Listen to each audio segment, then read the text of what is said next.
Nah, pada kesempatan kali ini kita akan masuk perbincangan berkenaan dengan nama Allah Al-Hakam. Al-Hakam. Apa yang dimaksud dengan Al-Hakam? Al-Hakam diambil daripada kalimat hukum.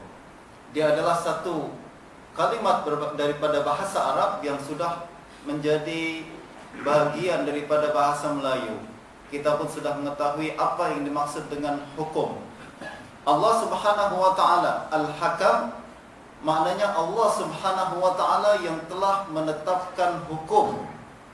Allah Subhanahu wa taala yang telah memutuskan hukum, juga telah menetapkan hukum sebelum ini.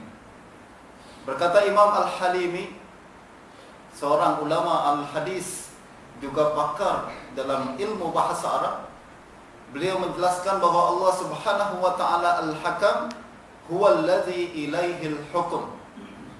Dialah satu-satunya yang mesti dirujuk untuk menetapkan hukum, dan dialah satu-satunya yang telah memutuskan hukum. Apa yang berlaku di atas muka bumi ini, apa yang berlaku di atas seluruh alam semesta ini, semuanya adalah atas keputusan hukum daripada Allah Subhanahu wa taala. Apa asal kata hukum? Kita bincang tentang hukum. Apa sebenarnya yang dimaksudkan dengan hukum tersebut? Kata ahlul lughah, pakar bahasa Arab, yang dimaksud dengan hukum sebenarnya dari segi bahasa, hukum bermakna man'ul fasad. Dia adalah sesuatu yang dapat menjaga dan meluruskan kerusakan atau menghindarkan kerusakan. Kalau kita menetapkan satu hukum, maknanya adalah kalau tak ada hukum akan berlaku haru biru, akan berlaku ketidakpastian, akan berlaku apa istilahnya, chaos, ya kan? Akan berlaku chaos. Semua akan ketidakstabilan, instability dan lain sebagainya. Segala sesuatu apabila tidak diletakkan hukum, maka hukum diletakkan dan diciptakan sebenarnya, tuan-tuan, adalah untuk menetapkan segala sesuatu agar dia berada dalam keadaan yang stable, dalam keadaan yang rapi, dalam keadaan yang baik. Secara bahasa, hukum tadi. Justru di dalam penggunaan bahasa Arab juga, hukum sering digunakan dengan makna kontrol, kendali. Kalau kita atau panduan, kalau kita naik kereta, kita memandu. Itu namanya dulu dalam bahasa Arab lijamul hukum. Maksudnya kalau kita naik kereta bukan naik kereta, kalau kita naik unta, ada tali yang kita pegang, lalu kita arahkan dia untuk memandu unta ke kanan ataupun ke kiri, itu namanya lijamul hukum.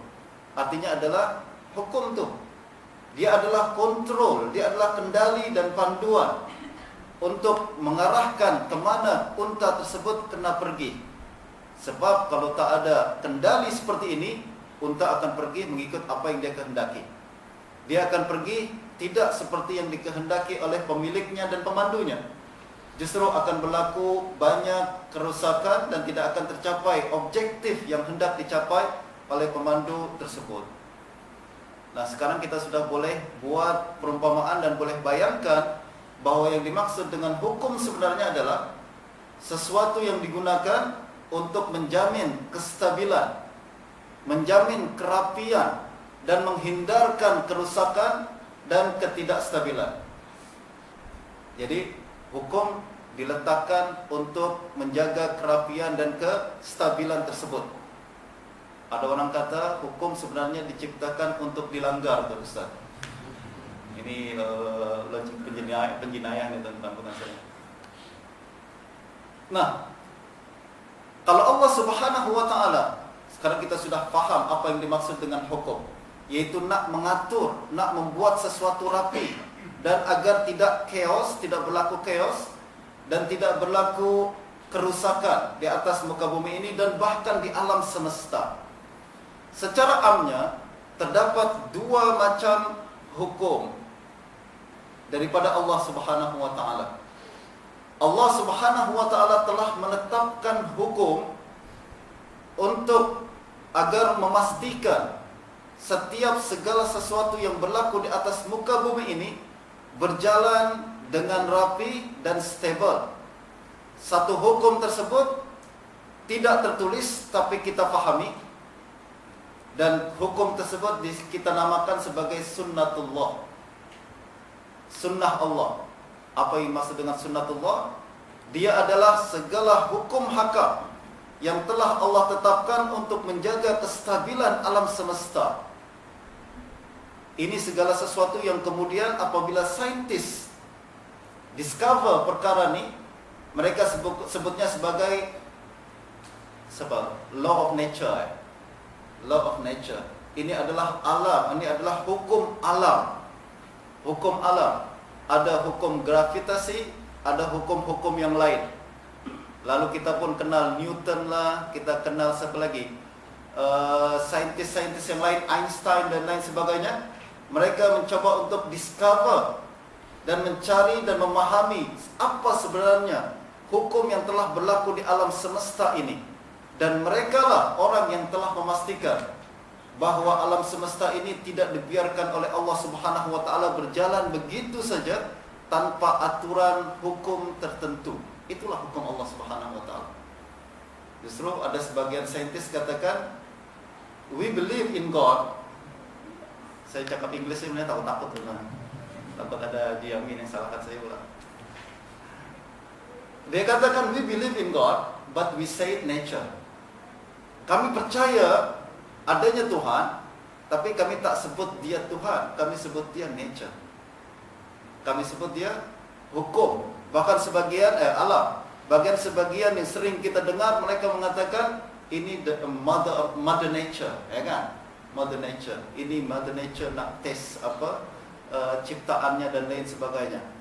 Itu adalah bahasa mereka, dan mereka mengetahui dan yakin bahwa ada sesuatu di sebalik alam semesta ini, atau bahkan mereka tak mengatakan di sebalik alam semesta ini, mereka mengatakan alam semesta ini memang ada aturan-aturan tertentu yang mengatur segala sesuatu yang ada di atas alam ini, dan menjadikan agar segala sesuatu rapi, berjalan dengan rapi, berjalan dengan aturan-aturan tertentu. Dan itulah yang kita sebut sebagai Allah Subhanahu wa taala yang telah tetapkan aturan-aturan tersebut.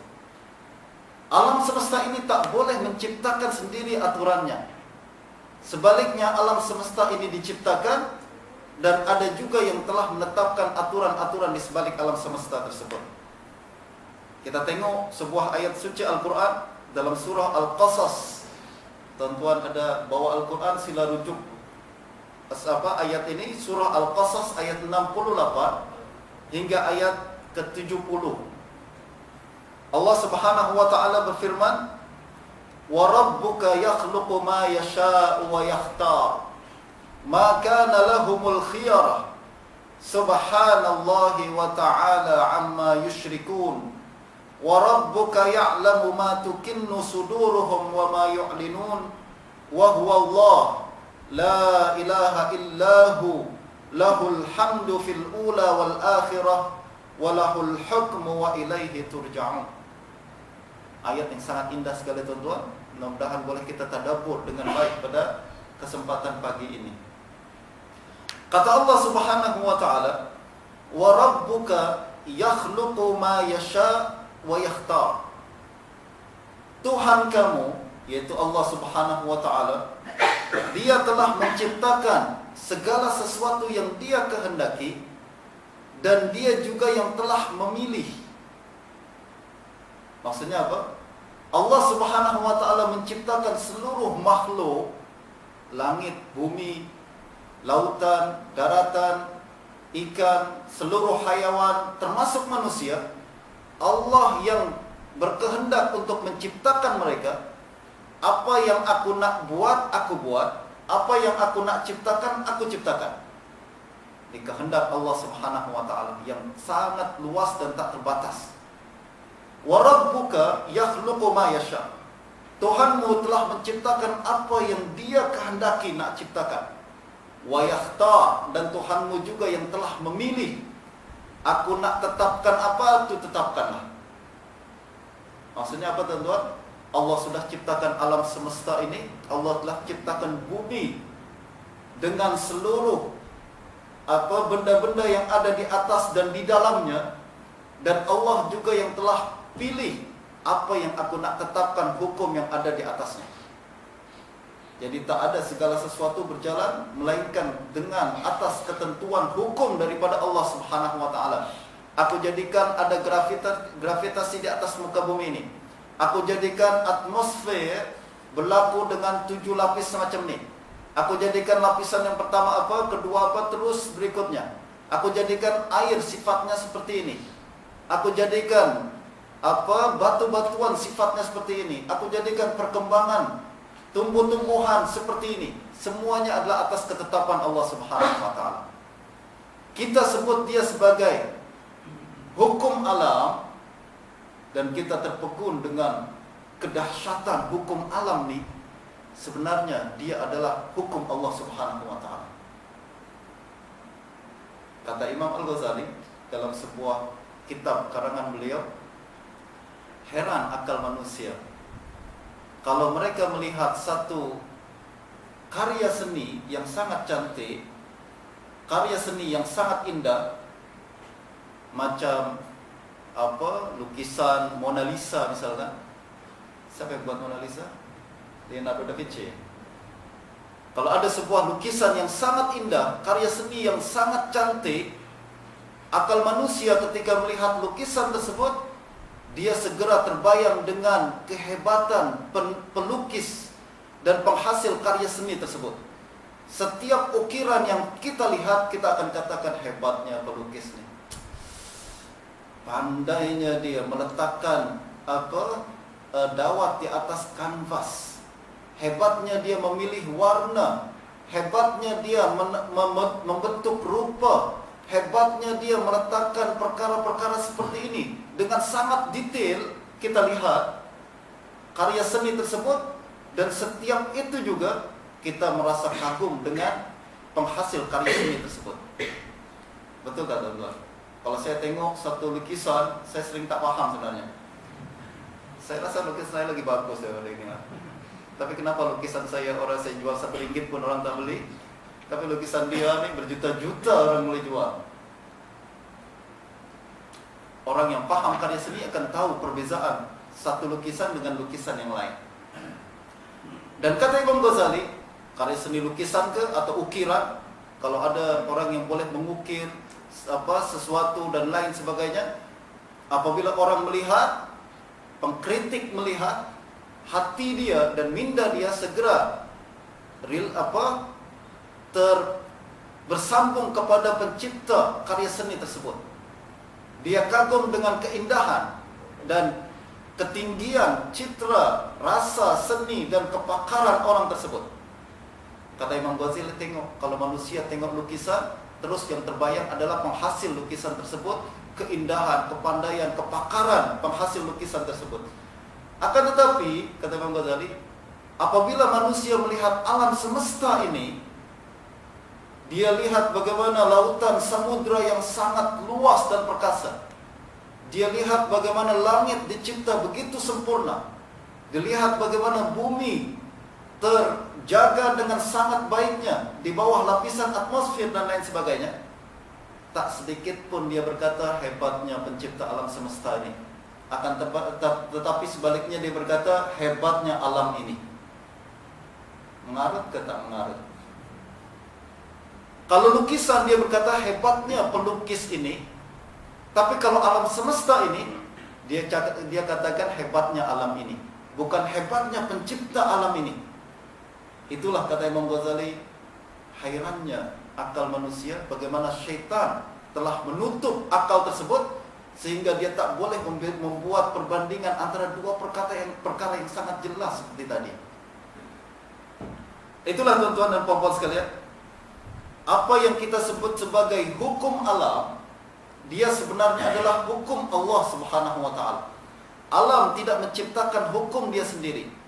Alam tidak menghasilkan hukum sendiri, akan tapi alam adalah diciptakan oleh Allah Subhanahu wa taala, dan hukum yang berlaku di atas alam juga adalah pilihan Allah Subhanahu wa taala.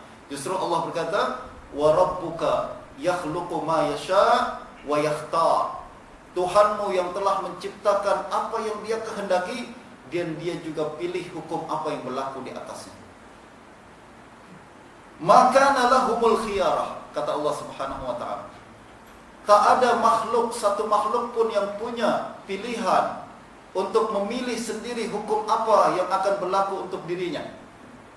Allah jadikan bumi, Allah tetapkan hukum yang berlaku di atas bumi, dan bumi tersebut tak ada pilihan. Ya Allah, saya tak nak ada gravitasi lah, saya tak nak hukum macam ni lah, saya nak yang macam itulah. Tak ada, kata Allah Subhanahu wa taala. Aku cipta, aku tetapkan.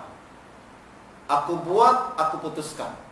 Yakhluqu ma yasha wa yakhtar, maka lahumul khiyarah. Tak ada pilihan untuk awak, tak ada pilihan untuk kita untuk memilih hukum lain melainkan ketetapan Allah Subhanahu wa taala. Kita terima saja. Tak ada pilihan sama sekali untuk mengatakan saya setuju, tak ada setuju. Maka lahumul khiyarah. Subhanallahi wa ta'ala amma yusyrikun. Maha suci Allah, maha tinggi Allah daripada apa yang mereka sekutukan. Kita kalau tak bertadabbur tentang keindahan alam semesta ini, bagaimana Allah ciptakan alam semesta ini dengan sangat sempurna dan sangat rapi, dengan aturan-aturan hukum yang berada di dalamnya sangat solid, kita tak akan pernah mencapai dan tidak akan pernah menghargai Allah Subhanahu wa taala sebagaimana sepatutnya. Kita anggap Allah Subhanahu wa taala sesuatu yang ringan saja. Tak ada kegerunan di dalam hati kita, melainkan apabila kita bertafakkur dan melihat alam semesta ini dengan mata pandangan yang penuh dengan tadabbur dan tafakkur. Kata Allah Subhanahu wa taala lagi, "Wa rabbuka ya'lamu ma tukinnu suduruhum wa ma yu'linun." Dan Tuhanmu mengetahui apa yang tersembunyi di dalam hati mereka dan apa yang mereka nyatakan dan ucapkan. Yang mereka simpan dalam hati Allah tahu, apatah lagi apa yang mereka keluarkan dan sebutkan di dalam lidah dengan lidah-lidah mereka. Seolah-olah Allah katakan, aku ciptakan engkau, aku tahu apa yang berlaku dalam minda, hati dan sanubari anda semua. Jangankan apa yang engkau ucapkan, apa yang engkau bisikkan di dalam hati yang paling dalam sekalipun, aku tahu. Kenapa? Aku yang cipta, aku yang tetapkan hukum. Aku yang telah jadikan engkau semua manusia. Aku telah tetapkan hukum apa yang berlaku di dalam diri engkau. Bagaimana proses pemikiran itu berlaku di dalam minda manusia. Bagaimana apabila panca indera bersentuhan dengan alam reality, kemudian mengirimkan mesejnya ke dalam brain lalu memproses mesej tersebut. Allah tahu. Justru Allah mengetahui apa yang berlaku dan tercetus di dalam minda awak, apa juga yang berlaku dan tercetus di dalam hati awak.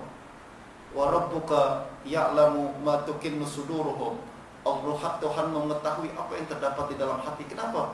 Allah yang ciptakan kita, Allah yang atur sistem pemikiran dan olahan maklumat yang terdapat di dalam hati kita atau terdapat dalam minda kita. Bagaimana tak tahu? Allah yang buat. Dan Allah yang telah tetapkan hukum tersebut, proses dan mekanisme tersebut.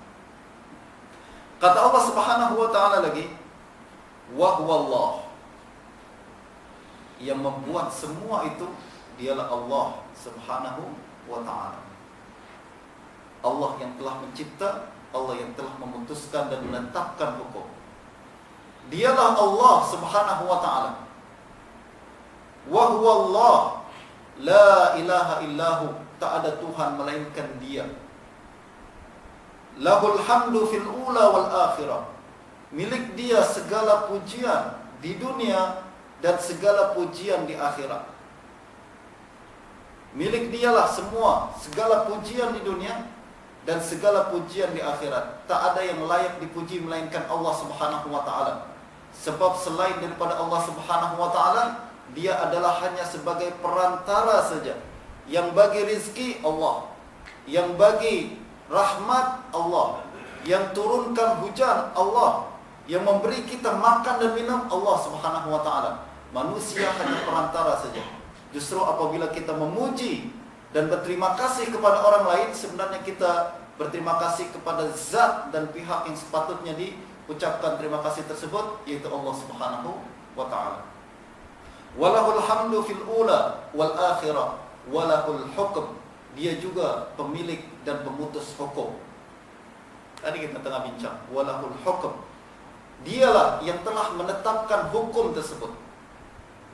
Dialah yang telah menetapkan aturan-aturan, undang-undang yang membuat alam semesta ini tetap bertahan hingga hari ini, dan kita masih boleh bertahan di atas muka bumi ini dan membina kehidupan kita di atas muka bumi ini atas hukum-hukum Allah Subhanahu wa taala yang telah ditetapkan di atas alam semesta ini. Walahul hukum wa ilaihi turja'un, dan kita semua akan kembali kepada Allah Subhanahu wa taala satu ketika nanti. Jelas tuan-tuan ya, apa yang dimaksud dengan Allah Al-Hakam, Allah Subhanahu wa taala yang telah memutuskan hukum, dan tak ada sesuatu yang boleh menolak hukum ini.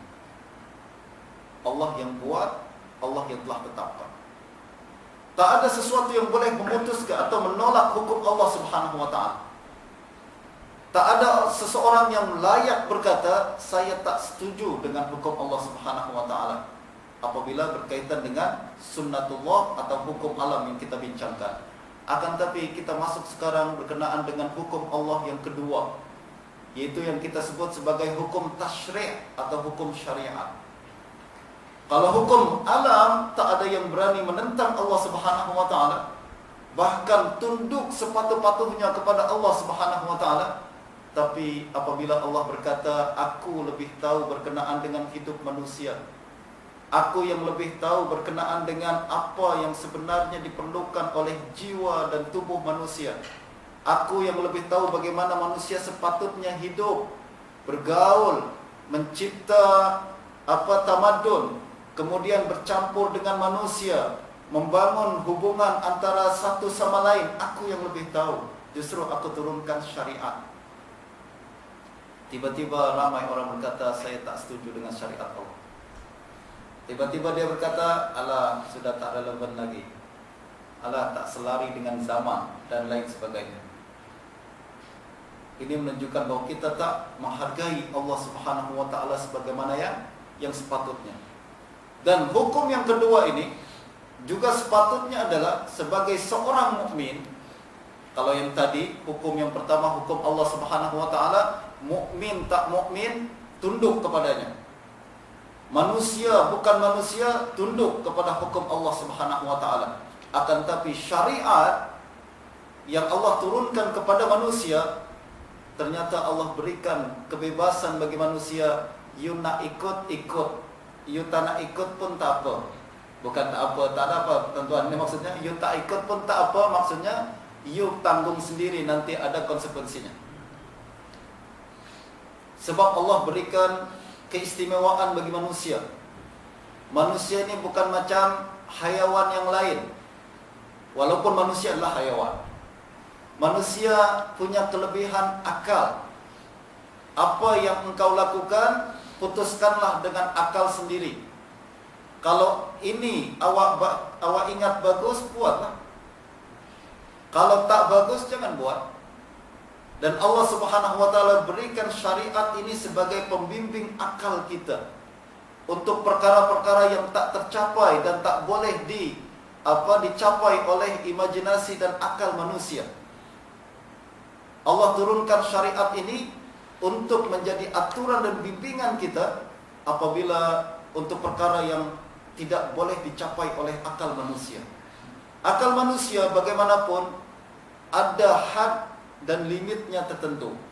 Nah, ini Imam Ghazali rahimahullah ta'ala telah menceritakan bahwa hakikat kenabian, kalau kita nak faham apa yang dimaksud dengan apa yang dibawa oleh seorang nabi, tugasan seorang nabi, kita mesti faham dulu berkenaan dengan perkembangan jiwa manusia.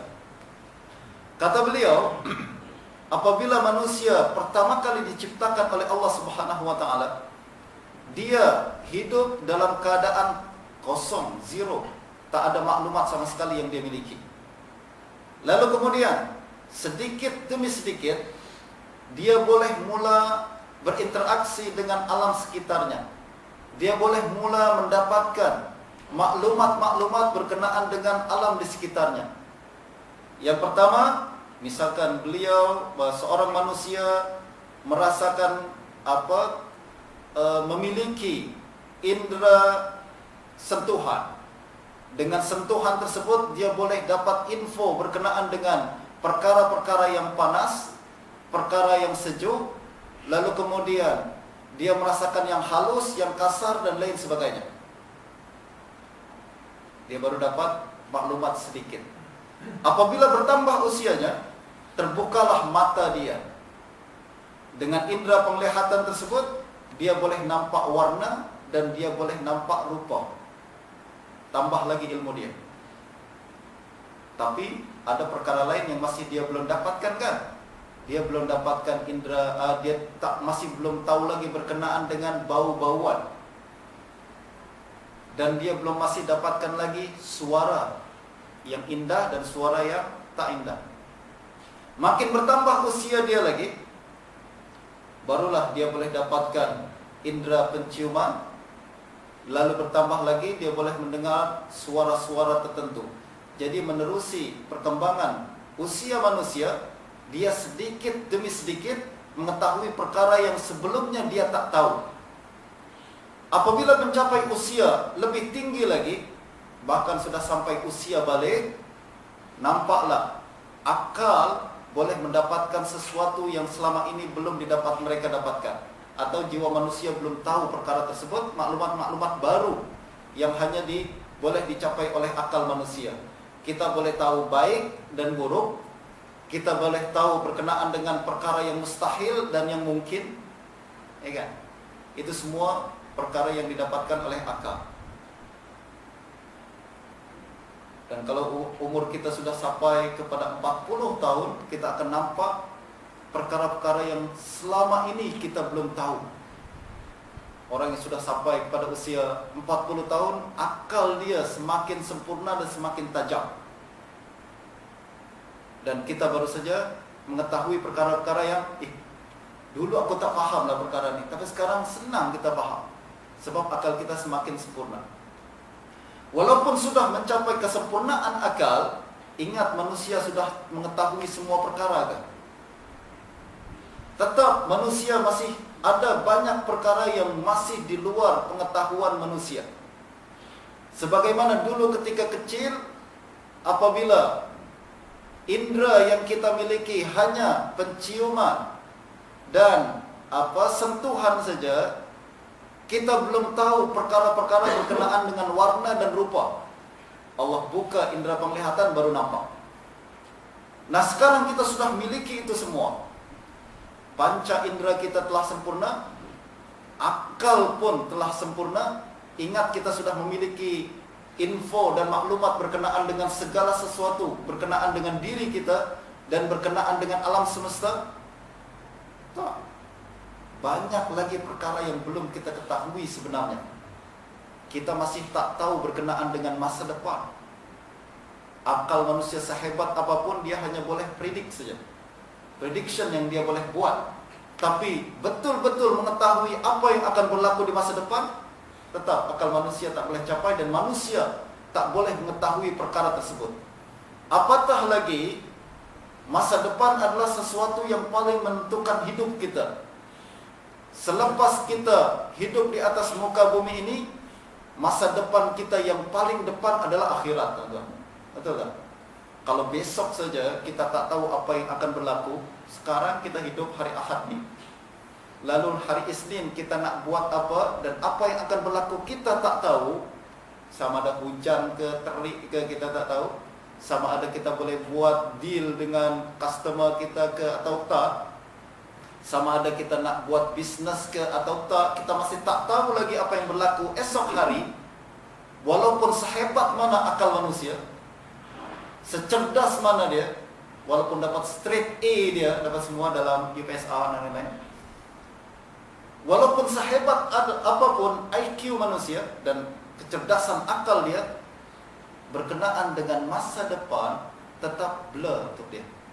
Tetap dia tak tahu apa-apa berkenaan dengan dirinya di esok hari. Apatah lagi apabila kita mengatakan bahwa hidup manusia ini masih panjang.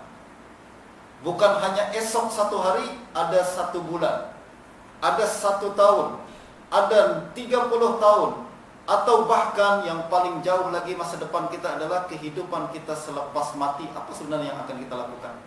Apa sebenarnya yang akan berlaku di dalam hidup kita, dan apa yang akan kita jumpai selepas kita mengalami kematian? Akal manusia tak boleh capai perkara ini. Justru Allah Subhanahu wa taala turunkan para nabi dan rasul adalah nak bagi info dan maklumat berkenaan dengan apa yang tidak diketahui oleh manusia, agar mereka boleh membuat persiapan dan persediaan sesempurna mungkin untuk menghadapi apa yang akan mereka hadapi di masa akan datang. Jelas tuan-tuan ya? Inilah tugasan nabi dan rasul yang sebenarnya. Wahai manusia, you memang hebat. You memang hebat, super pula dalam segala perkara yang lain. Tapi saya nak bagi tahu berkenaan dengan apa yang akan awak lalui nanti di masa akan datang, terutama apa yang akan awak lalui selepas meninggal dunia. Sebenarnya apa yang kau lakukan sekarang ini ibarat mimpi saja. Satu hari nanti awak akan terbangun, dan segala yang pernah engkau buat di atas muka bumi ini, yang engkau kumpulkan selama ini, tak ada guna sama sekali apabila kita telah beralih ke alam yang satu lagi. Yang berguna adalah amal saleh, yang berguna adalah iman kepada Allah Subhanahu wa taala. Ini yang dibawa oleh message yang hendak disampaikan oleh para nabi dan rasul. Tengok apa yang telah disebutkan oleh baginda Nabi sallallahu alaihi wasallam dalam sebuah hadis riwayat Imam Bukhari dan Muslim. Kata Nabi sallallahu alaihi wasallam, "Inna masali wa masalu ma ba'athani Allahu bih karajulin ata qaumahu faqal inni ra'aitul jaysha bi'ainai wa inni ana an-nadhirul uryan fan-naja an-naja." Kata Nabi sallallahu alaihi wasallam, perumpamaan saya dan perumpamaan tugas yang saya bawa ni kepada umat manusia adalah ibarat seorang laki-laki yang nampak ada pasukan musuh yang sangat besar hendak menyerang kampung dia. Kebetulan adalah seorang laki-laki, dia bertugas untuk mengawal dan memeriksa keadaan. Berada di atas gunung dia, di sini kampung dia, dia berjaga di atas gunung, dan tiba-tiba dia nampak ada pasukan musuh yang sangat hebat dan besar hendak menyerang kampung tersebut. Dia sebagai orang yang mengawasi keadaan adalah orang pertama yang tahu. Nampak sendiri bahaya sudah semakin mendekat. Kata Nabi, itulah saya. Seperti seorang laki-laki yang nampak pasukan musuh yang sangat besar dan berbahaya hendak menyerang kampung. Faqala inni ra'aitul jaysha bi'ainai. Tiba-tiba laki-laki ini kemudian lari ke kampungnya. Lalu dia dengan sungguh-sungguh berkata, saya nampak musuh. Bahaya sudah semakin mendekat. Saya sudah nampak sendiri dengan mata saya. Ana nadhirul unriyan. Tengok, saya adalah pembawa peringatan yang bersungguh-sungguh. Nazir Oryan maknanya adalah dia sudah beri peringatan dengan sungguh-sungguh sampai buka baju, sudah tak pakai baju lagi. Orang sudah serius sangat tuan-tuan. Dia buka sebetul lah, nampaklah betul. Dia koyak-koyak baju dia. Jom, selamatkan diri. Fa'ata'ahu ta'ifatun min qawmihi fa'adlaju fantalaqu ala mahlihim fanajau. Kata Nabi, apabila laki-laki ini sampaikan berita tersebut, sampaikan peringatan tersebut, sebagian orang kampung percaya, sebagian tak percaya. Yang percaya terus pack up barang dia. Lalu kemudian berjalan dengan segera di awal malam, lalu telah membawa semua yang perlu dibawa, keluarga ke, anak istri ke, bekalan secukupnya kan, taklah dibawa semua rumah dibawa kan, bekalan secukupnya, lalu dia berjalan di waktu malam dengan berhati-hati, fanajau, mereka itulah selamat. Wa kadzabat ta'ifatun minhum fa asbahu makanahum. Ada sekumpulan lagi tak percaya, Allah, tak percayalah, tak dusta lah. Tak percaya saya, mustahil. Mustahil ada musuh datang kemari. Akhirnya mereka stay di tempat mereka sendiri. Besok pagi datang kemudian musuh yang terus membantras mereka dan membunuh mereka semua. Fasabbahahumul jaishu fa ahlakahum wajtahahum. Kata Nabi, fadzalika masalu man ata'ani wattaba'a ma ji'tu bih wa masalu man asani wa kadzdzaba ma ji'tu bihi minal haqq. Demikian itulah perumpamaan orang yang percaya dengan apa yang saya bawa dan perumpamaan orang yang tak percaya dengan apa yang saya bawa. Simple tuan-tuan kan, tugasan seorang Nabi dan Rasul. Nabi dan Rasul diperlihatkan oleh Allah Subhanahu wa ta'ala apa yang akan berlaku dalam kehidupan yang akan datang. Manusia tak boleh tahu nih. Akal manusia sangat terhad. Bahkan akal yang terhebat sekalipun pun tak tahu perkara tersebut. Allah berikan ilmu ini kepada manusia-manusia pilihan dan Allah perlihatkan kepada mereka. Ini yang akan berlaku nanti. Ada azab kubur, ada syurga, ada neraka. Dan ada orang yang disiksa, ada orang yang berbahagia. Syarat orang yang berbahagia adalah bawa bekalan amal soleh. Dan amal soleh yang boleh mereka bawa adalah yang memenuhi syarat-syarat ABC dan seterusnya.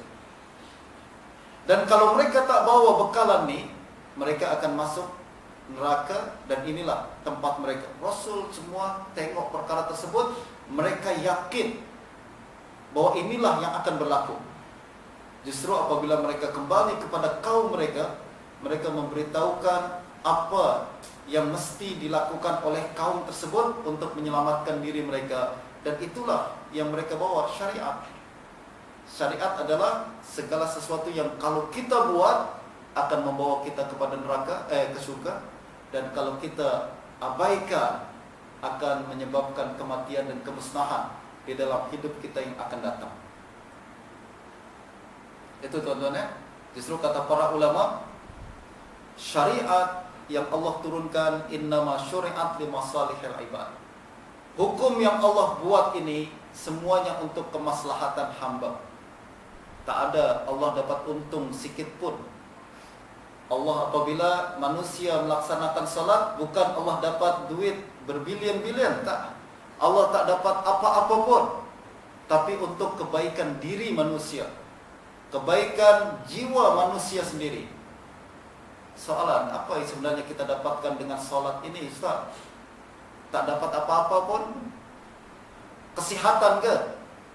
Kesihatan antara salat dengan jogging lebih banyak manfaatnya berbanding salat. Ya, salat ni memberikan manfaat bukan ke tubuh kita tapi ke jiwa kita. Seorang Nabi dan Rasul ibarat seorang dokter yang tahu betul apa yang akan membawa kesehatan bagi jiwa manusia dan apa yang akan membawa ke penyakit bagi jiwa manusia. Justru mereka ajarkan ini formula dan obat penawar bagi bagi jiwa manusia.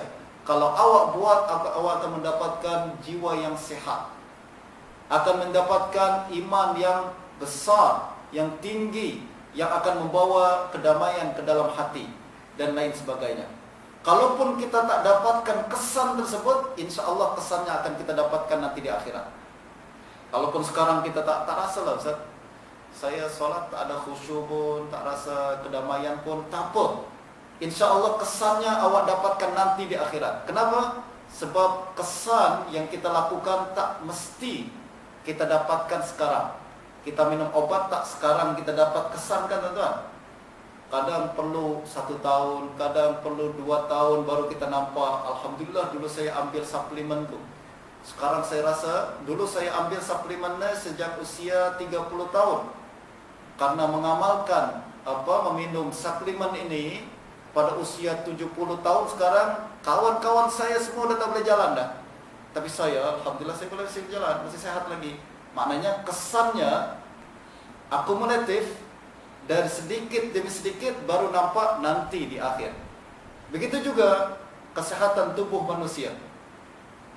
Kalau kita jiwa manusia, apabila kita melaksanakan salat, zikir dan ibadah-ibadah yang lain, tak rasalah Ustaz ketenangan, tak rasalah Ustaz kedamaian. Kata Ustaz tadi ada kedamaian, ada kesan bagi ibadah tersebut.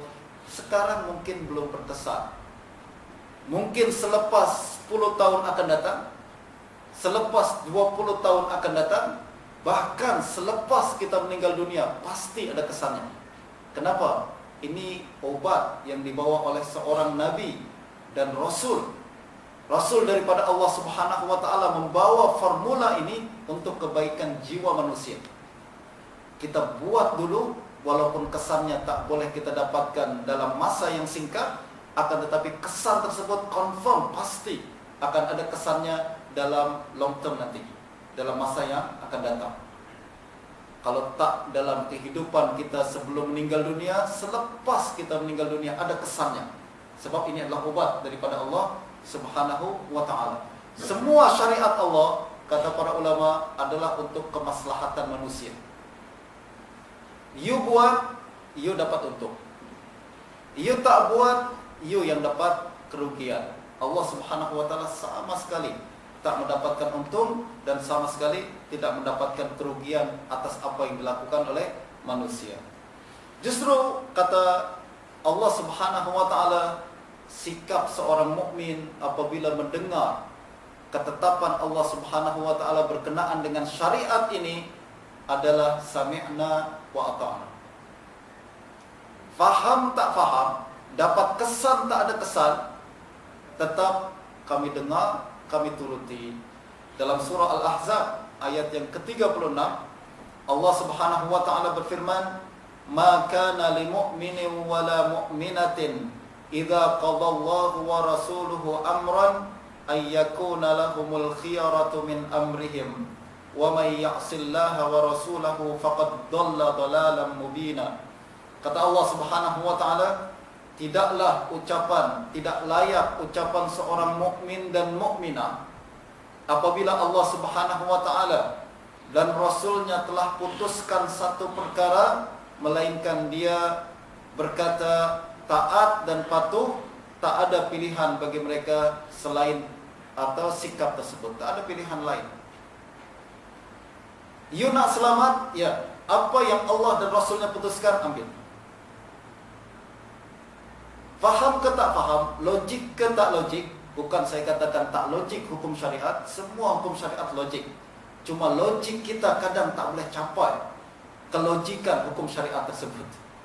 Jadi kadang logik kita yang tak boleh capai kelogikan perkara tersebut, sebab had limit yang terdapat dalam akal kita. Akal kita sehebat manapun boleh predik saja, dan prediction kita hanya terhad sampai kita meninggal dunia saja. Sementara logik syariat adalah meliputi kehidupan kita di dunia, kehidupan kita di akhirat.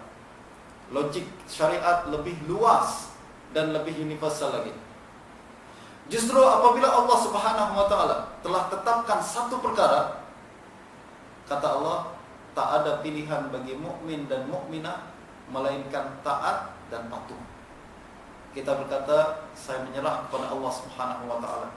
Saya setuju dan saya patuh dengan ketetapan dan keputusan Allah Subhanahu wa ta'ala. Ini sedap lah tuan-tuan kalau kita buat macam gitu kan. Sebagaimana kita patuh atas keputusan Allah Subhanahu wa ta'ala berkenaan dengan hukum alam yang kita sebut sebagai sunnatullah ini, maka kita pun patuh dengan syariat Allah Subhanahu wa ta'ala yang telah Allah tetapkan kepada kita untuk mengatur hidup kita, untuk mencapai kebahagiaan yang memang Allah inginkan bagi setiap makhluknya. Ada di zaman Nabi SAW untuk menggambarkan bagaimana kepatuhan para sahabat kepada baginda Nabi, keputusan baginda Nabi. Ada di zaman Nabi seorang sahabat Nabi bernama Julaibib. Julaibib ini bukanlah seorang pemuda yang baik sangat di zaman Nabi, akan tapi punya track record yang kurang membanggakan lah tuan-tuan. Diriwayatkan oleh Imam Ahmad daripada Sayyidina Abu Barzah Al-Aslami bahwa dia bercerita seorang laki-laki pemuda bernama Julaibib ini sering berjumpa dengan kaum perempuan di zaman Nabi, lalu kemudian sering bergurau, berbincang dengan mereka. Ini yang di zaman Nabi perkara tersebut melanggar norma lah tuan-tuan. Bukanlah perkara yang disukai. Kalau zaman sekarang mungkin laki-laki bincang sama perempuan biasa saja kan. Tapi zaman Nabi ada seorang laki-laki yang macam nih, ini kurang disukai. Maknanya, awak tak ada kerja lah. Orang pemuda di zaman Nabi dituntut untuk berfikir objektif dan efisien.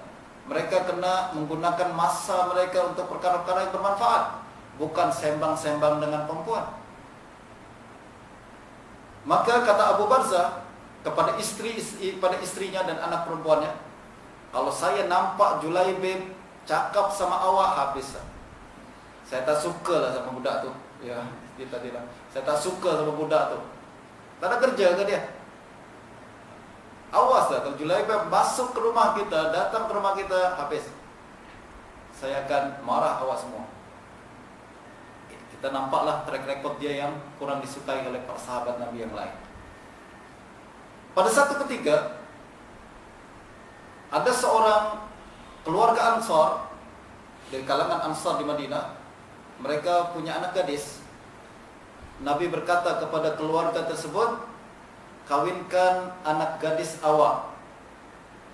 Dia ingat, oh baginda Nabi meminang untuk diri baginda. Mereka berkata, oke, ahlan masalah Rasulullah, happy lah saya kalau Nabi meminang. Kata Nabi, ini bukan untuk saya. Untuk siapa Rasulullah? Untuk Julaibib.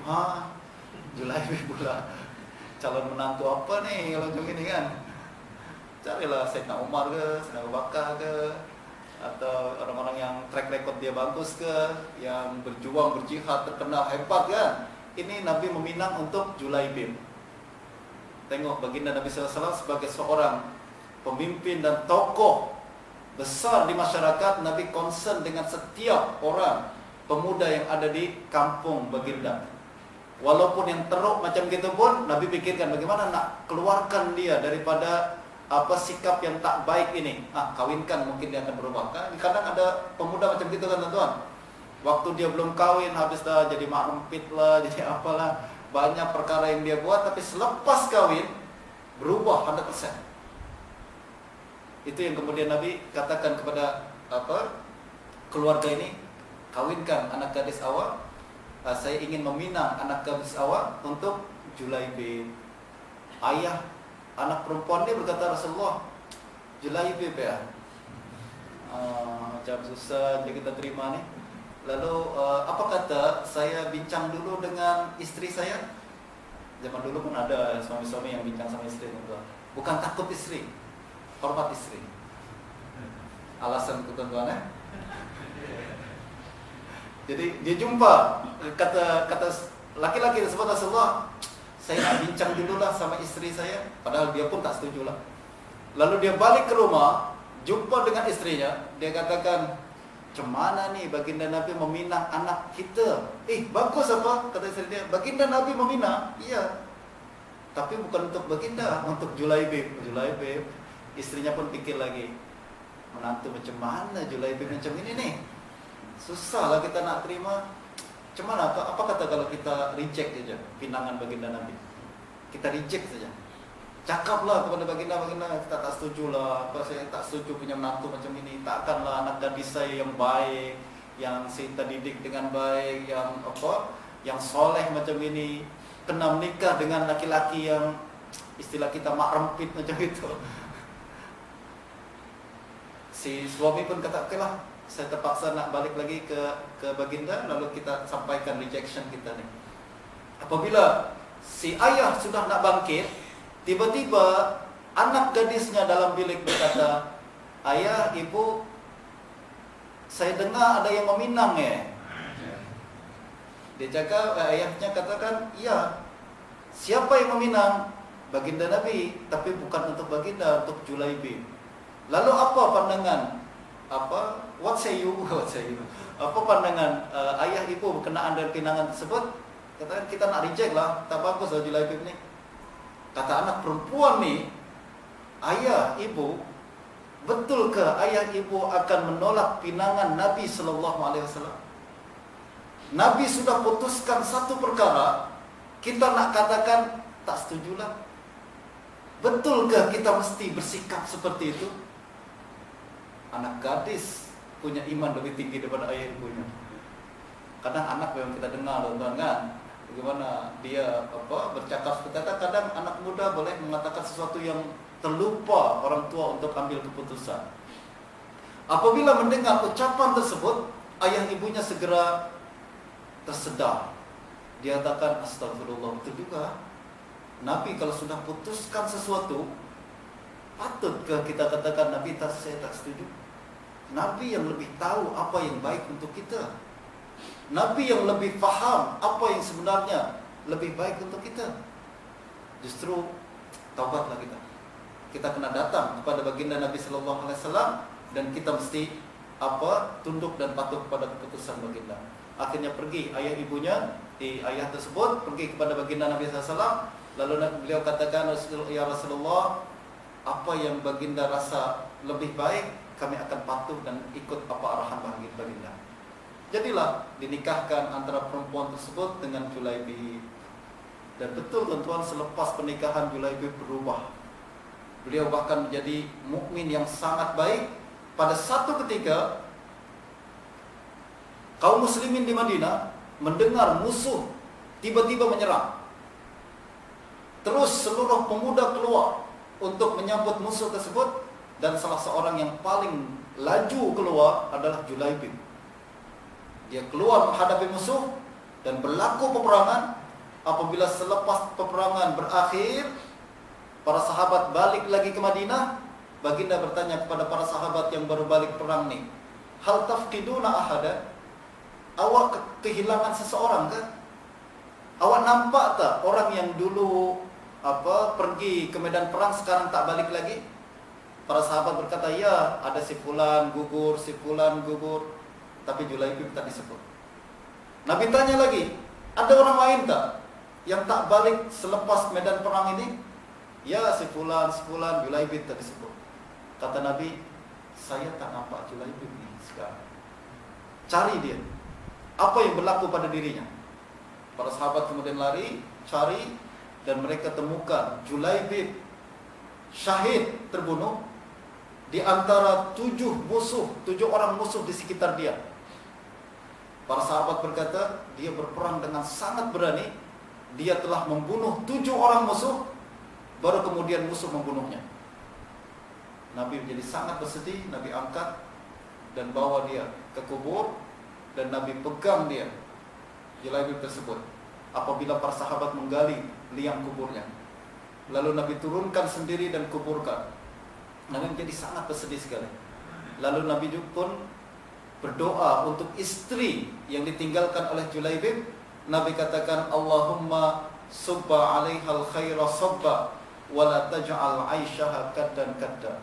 Ya Allah, turunkanlah rahmat, curahkanlah rahmat sebanyak-banyaknya kepada istri Julaibib, dan jadikan hidupnya tak pernah merasakan kesusahan sedikit pun. Wah, doa baginda Nabi sallallahu alaihi wasallam. Selepas tu, kata Sayyidina Anas bin Malik, tak ada perempuan yang lebih nikmat hidupnya berbanding perempuan tersebut. Tak ada perempuan yang lebih disukai, lebih laku istilahnya. Ramai orang nak menikah sama dia, dan hidup yang lebih nikmat dan berbahagia berbanding perempuan tersebut, atas doa baginda Nabi sallallahu alaihi wasallam. Ini sebagian daripada sikap seorang mukmin yang apabila Allah Subhanahu wa taala telah tetapkan sesuatu, maka sepatutnya kita tunduk dan patuh dan kita berkata sami'na wa ata'na, dan kita yakin bahwa Nabi lebih tahu daripada kita. Kita yakin Allah lebih tahu maslahat kita berbanding kita sendiri terhadap diri kita sendiri. Dan terakhir tuan-tuan, berbincang tentang hukum Allah Al-Hakam ini. Allah Subhanahu wa taala yang Maha menentukan hukum dan telah memutuskan segala sesuatu. Sepatutnya bagi seorang mukmin adalah apabila kita hendak memutuskan sesuatu, minta keputusan daripada Allah yang Maha mengetahui, yang kita sebut sebagai salat istikharah. Kita mesti humble, tuan-tuan. Kita mesti tawadhu. Sehebat apapun kita, walaupun kita memiliki skill decision making yang paling tinggi sekalipun, kita sebenarnya adalah manusia yang terhad akal kita, yang terhad pengetahuan kita, yang terhad kemampuan kita. Kita minta kepada Allah Subhanahu wa taala bimbingan agar setiap keputusan yang kita buat, baik untuk diri kita pada hari ini, baik juga untuk diri kita di masa akan datang. Sebab sekali lagi, esok hari kita tak boleh tahu. Kita tak tahu apa yang akan berlaku pada 1 tahun, 2 tahun yang akan datang. Mungkin keputusan kita tepat pada saat ini, tapi untuk masa yang akan datang, mungkin adalah keputusan yang sangat buruk dan teruk sekali. Justru kita minta kepada Allah Subhanahu wa taala, setiap sebelum memutuskan sesuatu, apa saja perkara penting yang ingin kita putuskan, minta bantuan Allah Subhanahu wa taala dengan melakukan 2 rakaat istikharah. Ini diajarkan oleh Nabi sallallahu alaihi wasallam sendiri. Nabi ajarkan, kalau kita nak putuskan sesuatu, lakukanlah 2 rakaat salat, lalu kemudian berdoa kepada Allah Subhanahu wa taala. Para ulama menjelaskan, kalau kita melakukan salat istikharah, apa yang kita baca di rakaat pertama dan rakaat kedua, sebenarnya apa saja kita baca boleh, tuan-tuan. Tapi kalau nak buat seperti yang diajarkan oleh para ulama, apabila rakaat yang pertama, kata Imam Al-Qurtubi dalam tafsir beliau, pada rakaat pertama selepas Al-Fatihah kita baca Qul ya ayyuhal kafirun. Kenapa Qul ya ayyuhal kafirun? Qul ya ayyuhal kafirun adalah surah Al-Ikhlas, macam surah Qul huwallahu ahad. Rakaat kedua Qul huwallahu ahad. Dua-dua adalah surah Al-Ikhlas. Maknanya adalah kita ikhlaskan niat kita kepada Allah, sedar bahwa Allah satu-satunya yang Maha tahu dan Maha memutuskan segala sesuatu dengan tepat setepat-tepatnya. Justru kita baca Qul ya ayyuhal kafirun, rakaat pertama, rakaat kedua Qul huwallahu ahad. Bukan karena surah ini pendek-pendek, teman-teman, tapi makna yang terkandung di dalam surat tersebut.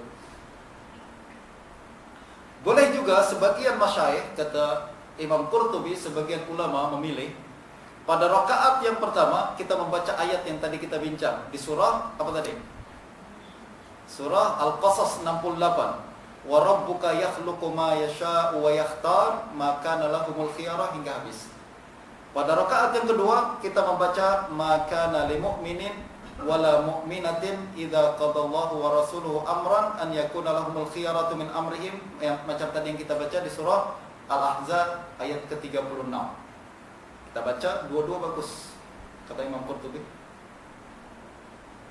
Selepas solat kita angkat tangan kita, berdoa kepada Allah Subhanahu wa taala dengan doa yang Nabi ajarkan. Allahumma inni astakhiruka bi'ilmik wa astaqdiruka biqudratik fa innaka ta'lamu wa la a'lam wa taqdiru wa la aqdir wa anta 'allamul ghuyub. Doa tersebut sangat indah, teman-teman.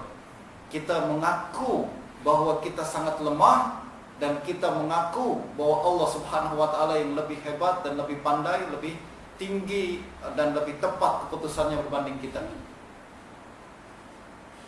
Lalu kita berkata, sebutkan hajat kita.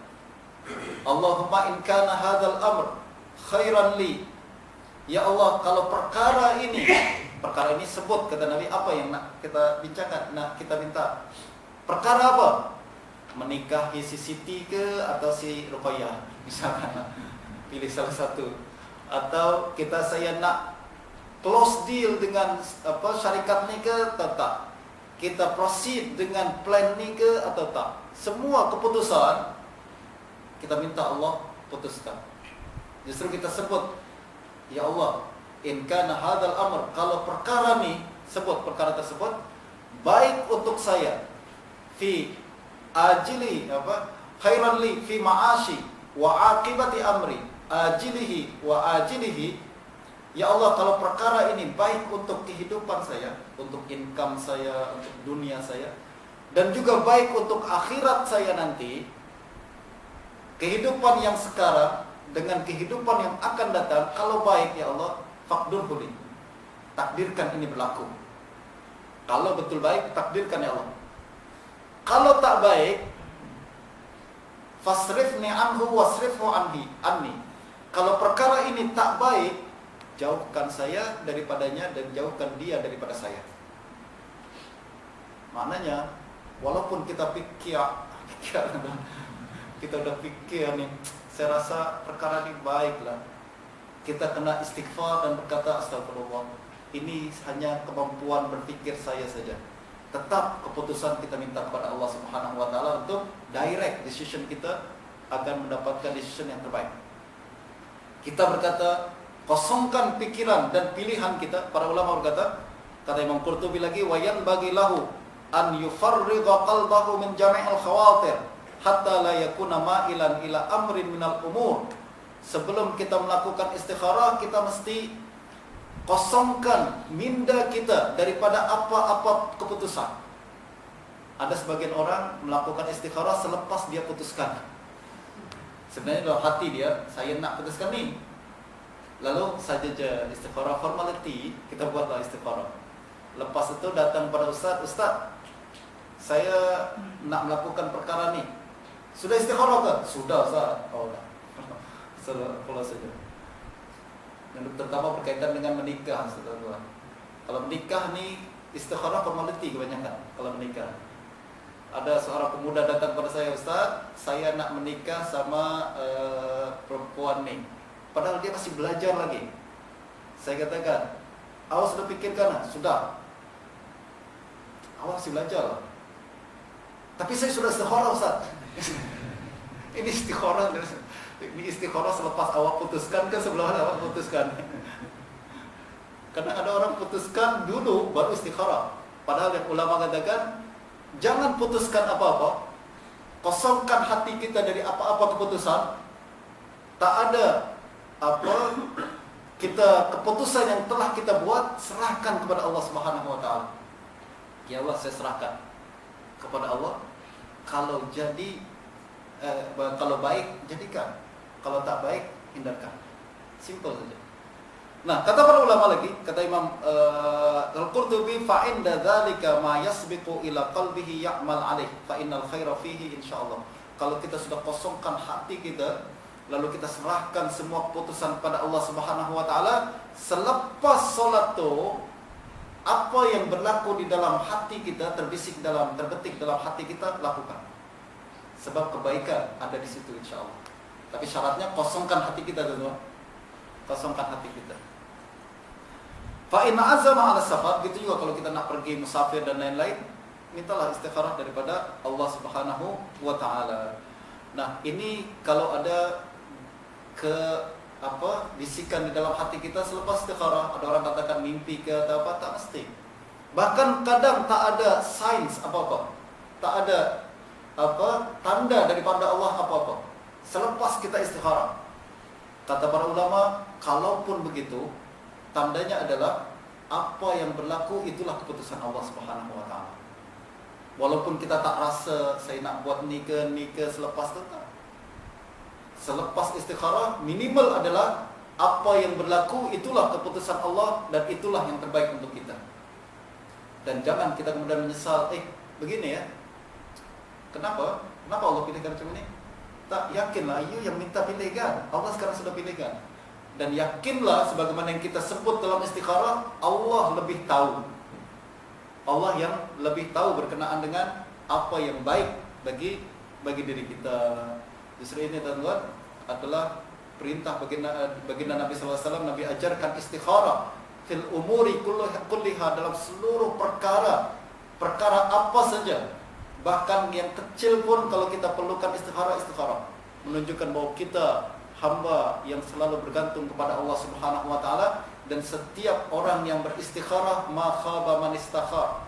Setiap orang yang beristikharah pastilah dia akan selalu berada dalam bimbingan dan naungan Allah Subhanahu wa taala. Tak ada sesuatu yang akan menyusahkan dirinya. Sebab akhirnya akan menjadi sangat baik untuk diri dia, sebab keputusan Allah adalah yang terbaik bagi setiap hamba-hambanya. Demikian